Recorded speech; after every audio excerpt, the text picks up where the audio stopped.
Bien, colegas, bienvenidos a esta Asamblea Nacional y un gusto siempre desde una comuna hablar. Me tocó representar al grupo número 6, que desde Tarapacá hasta Aysén tuvo representado toda la diversidad del país y todas las tendencias también y anhelos que existen en el magisterio. La comisión número 6, si puede levantar la mano también, quienes participaron ahí. Eso, ahí para que vean que su idea van a ser representadas. Ya, si no, me llama la atención. Bien, mi nombre es Javier Martínez, vengo de Valdivia.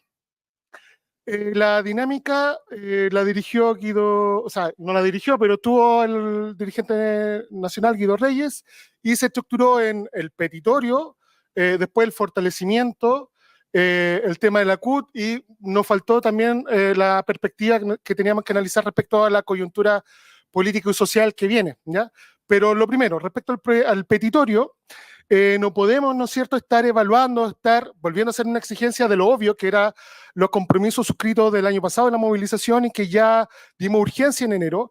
Por tanto, lo primero es que este directorio nacional, los 9 dirigentes y dirigentas, deben cumplir a la brevedad. Prioritariamente se estipulan 2 meses, ¿no es cierto?, ojalá con carácter de ultimátum, al ministerio, porque también ha habido bastante responsabilidad, no solo del Parlamento, sino también del gobierno en no presentar los proyectos. Bien, respecto a petitorio, falta también agregar que hay un tema que el ministerio estableció que tiene que ver con infraestructura. Habló hace unos par de meses el ministro hablando de que iba a haber una inyección de infraestructura, qué ha pasado con ello, cuál es el impacto y cómo la directiva nacional puede incidir en solicitar mayor financiamiento.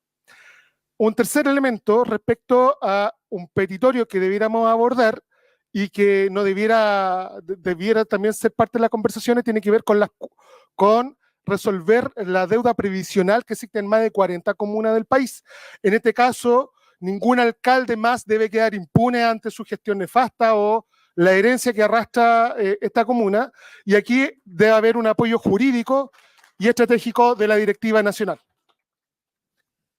Respecto a el SLEP, si bien nosotros definimos que nuestro marco es la educación pública estatal comunitaria, que debiéramos aprendernos qué significa aquello, hay un proyecto que se ha presentado en el Parlamento que, si bien es un avance, no estipula el financiamiento basal, que debiera ser medida que debieran estar en todo nuestro documento de análisis, financiamiento basal para la educación, y todavía el proyecto, si bien tiene modificaciones sustanciales, todavía sigue siendo gerencial.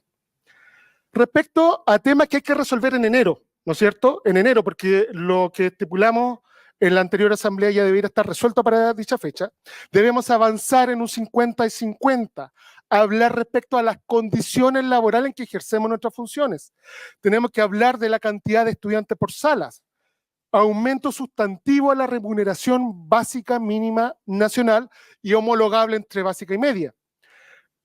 También debe existir una homologación del bono incentivo al retiro, al igual que el sector público, de manera permanente. Debemos avanzar también a una política del cuidado, la responsabilidad y la afectividad, y en este sentido se postula también discutir la educación sexual integral, que estipula justamente una función propositiva respecto a cómo debe entenderse el sistema educativo en Chile. Por último, respecto a lo que tiene que ver con se debe poner atención a las condiciones laborales en que están las educadoras de párvulo, que no son las mismas de los educadores y educadoras de básica y de media. Por último, avanzo en el fortalecimiento. Para nuestra institucionalidad se debe valorar, ¿no es cierto?, la gestión que hacen los dirigentes comunales, regionales, que trabajando en nuestros territorios hacemos grandes avances, porque nos toca trabajar, pedir permiso, planificar para venir a esta instancia, y debiera ser eso relevado también desde las redes sociales, desde la red del magisterio, y también un llamado al directorio nacional a superar la crisis interna, valorar la diferencia de opinión como espacio resolutivo y la representatividad de los 9 dirigentes y dirigentes nacionales. Se debe atraer también en fortalecimiento institucional a las y los profesores nobles. No tenemos una política focalizada a ellos, con política concreta que se trabaje desde las universidades y con un trabajo respecto a la inducción que ocurre con los profesores nobles.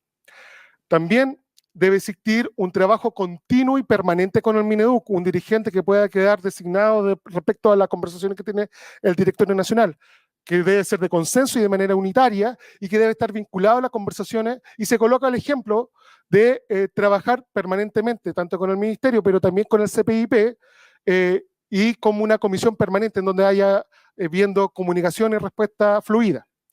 Se debe hablar, y aquí asumo también lo que dice la Comisión 1, hablar en positivo, evitar lo negativo, de no a la violencia, de no al agobio, y hablar más bien de propuestas concretas respecto a qué entendemos por carrera docente, qué entendemos por la evaluación, cómo evaluamos a la evaluación, y tenemos 9 dirigentes, tenemos financiamiento, y nosotros como organización debiéramos tener proyectos.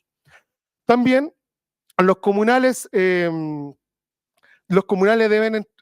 directorio nacional debe entregar proyectos, propuestas curriculares, legislativas y de políticas educativas, en vez de quedar con el eslogan, no al agobio.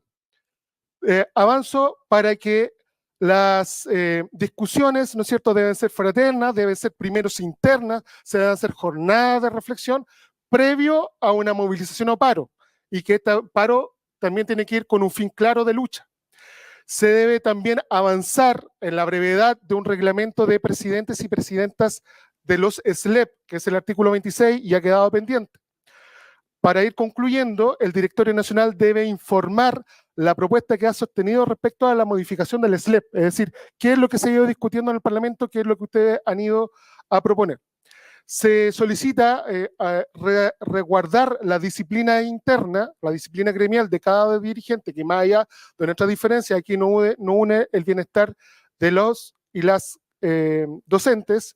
Se debe hacer un respeto irrestricto a los estatutos, se debe entregar el 10% que van a los regionales, a los comunales, como se mencionó en la mañana, se debe fortalecer el gremio con recursos y financiamientos y salida de territorio, y aquí debe haber una escuela de formación de dirigentes que estipule, ¿no es cierto?, qué es el perfil del dirigente y dirigenta, cómo recorrer, cómo conseguir recursos. Hay muchos aquí que también son nuevos dirigentes y se necesita aquello. Para ir finalizando entonces, se deja también el aviso de que aquí la relación es entre dirigentes y dirigentes, y que los funcionarios le corresponde un rol que es legítimo, pero siguen siendo funcionarios. Los electos por las bases somos nosotros, por tanto hay un llamado de atención respecto con algunos funcionarios que pasan a llevar sus funciones. Para ir concluyendo entonces, se debe fortalecer la Comisión de Ética y la Comisión Revisora de Cuentas para entregar informes antes de las asambleas, y las dudas se deben aclarar en las asambleas. Se debe crear una unidad de acción, una unidad social que hable sobre una política nacional educativa en función de nuestros intereses, y por último se debe conocer en qué terminó el convenio, de qué consiste el convenio con los trabajadores del magisterio, que los felicitamos por lo demás, pero nos gustaría saber. Y respecto a la CUT, no hay unanimidad, por tanto debe pasar un proceso de discusión de sí o no a la integración. Eso es la exposición del grupo número 6. Muchas gracias.